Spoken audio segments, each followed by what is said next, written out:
Hi guys, Resi Fan can't remember the numbers here again with another review, and it's a movie review. As you've noticed, my name is Resi Fan, and the film today is based, it's the very first Resident Evil film, and it's called Resident Evil. It was on E4 a couple of days ago. We decided to record it, and we might have this machine that puts it on discs. So we decided to record it and have a look at it and see what we thought of it. And we heard it was pretty good. So this is my official review on it. I've seen it once so far, so if there's anything I've missed, please let me know, because I've only seen it once. So the main plot is they're in a secret place owned by Umbrella, who's from Resident Evil, all the games. And what happens is they've got a underground base called the Hive. And in this place they are making the T-virus. And then and then somebody, I'm not spoiling it if you haven't seen it, but it has been out for a while, so you should have.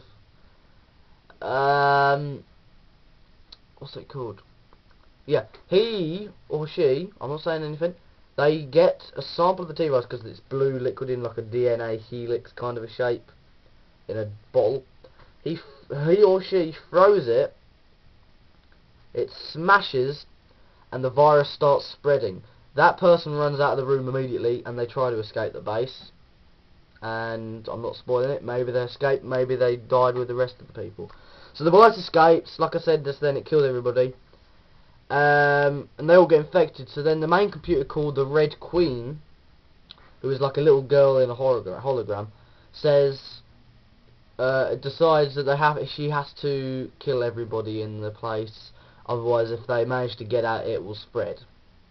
So she kills everybody. They're all dead, and they're all locked in these special rooms. So then another team of people goes in, and there's this woman that's not in any of the games, called Alice, I think. Gets well, not taken hostage, but arrested kind of, and told to come with them because apparently she knows what's going on. But the Umbrella Corporation gave her this gas while she was in the shower about an hour before the virus was leaked, and it made her forget everything. And then by the end of the movie, she remembers everything. And through the whole of the movie, she remembers bit after bit after bit after bit after bit, and it all fits together. And I kind of like that in a film because it all fits nicely together. And you explain what happened before and why it's happened, or who did it, or something. You know, I like that. That's good. So that all happens. They go down there with there's about 9 people in a team with like a SWAT team from the city above, which if you play the Resident Evil games you will be knowing what the hell happened straight away by the name.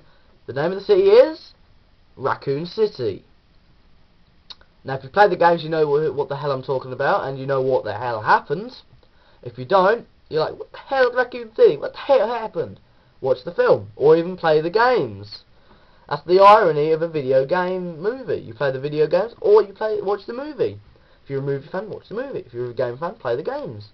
The first 3 games, the first 3 explain it, but the first one doesn't really. It explains what happened, but you don't see what happens until 2 and 3. So 2 and 3 you've got to look out for, really. So the movie carries on. There's about 9 people who are like a SWAT team from Raccoon City. They're like the police department, but they look like they're from the police or something. With machine guns and pistols and all the weapons, not a rocket launcher. And then you've got Alice. She thinks it's her husband because she gets a photo. She wakes up because she's forgot everything. She looks at a photo and it's her in a bride's dress with the groom who happened, and she sees him, and he's one of the other 3 people, including a police officer that's trying to help Alice, that go in there with the knife. So you've got 12 people in total.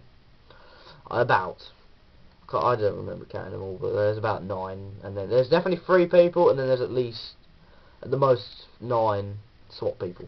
So that happens. They go into the base, and they try and find out A, what the hell happened, and B, they try and shut down the computer and stop her from doing anything to them while they're in there. But I don't know why they do it, so it's a bit confusing.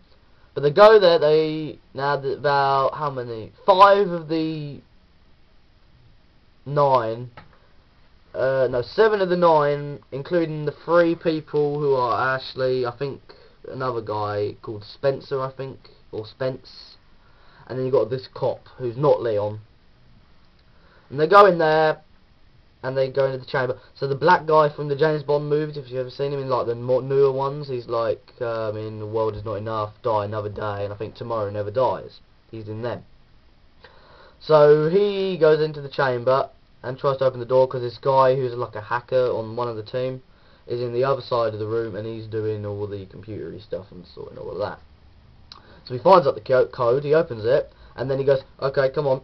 So apart from the hacker, Alice, Spence and the police officer, everybody else, who's about 4 people, go with him. So that's 5 people in the chamber bit, trying to shut down the Red Queen. All of a sudden, when they're all in there, the door in front of them to let them into the Red Queen shuts, and the one behind them letting them in shuts. So they're secure in there, they can't get out. The guy's trying to do it, but then the Red Queen makes these lasers come on. And anyone in that room, if they get hit by it, will just go... they'll just die, practically.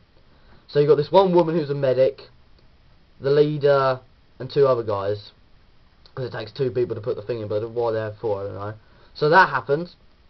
I guess they wanted to keep it together in case something went wrong. And then just, you did. So, what was I saying? So that happens. And then the lasers start coming at them. So one of they said stupidly, the woman doesn't hear the word, duck! And she goes, oh. And gets a laser through her neck, and she just sat there like that. And then this other guy gets his fingers partly chopped off, so he's like this. He's like, kind of his fingers. He's like, oh, give me a freaking medic, man. Oh. And then he's calling the woman, the leader. He's like, medic, medic. And then she's like, and then her just head. You can just see the blood going around there, and then it just falls off. It slides off like a pizza, like that, and her head falls off, and you're like, ah, that's it. And then another couple of lasers come. There's one really low. There's 2 people left out of the 4 that went in the room.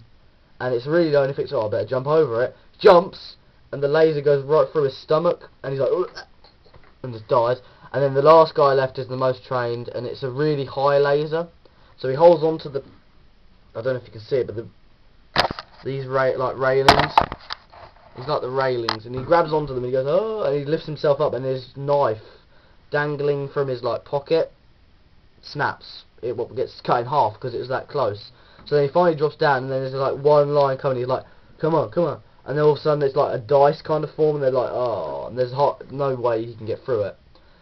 But however, by the time they shut the thing down, it just goes through him. If he had moved to the right back of the room, like as far back to right at the door practically, he might have survived. He stood a better chance of surviving, but he didn't do that because he thought, oh, that's it. So he got diced up into all bits, and it's like salmon, and it just falls everywhere, and it just all goes. So they have to go in there and sort everything out. That's the first part of my review. I'll be doing the next part, and it should be coming on YouTube about a day or 2 later. So this is the first part. Second part coming soon. See ya.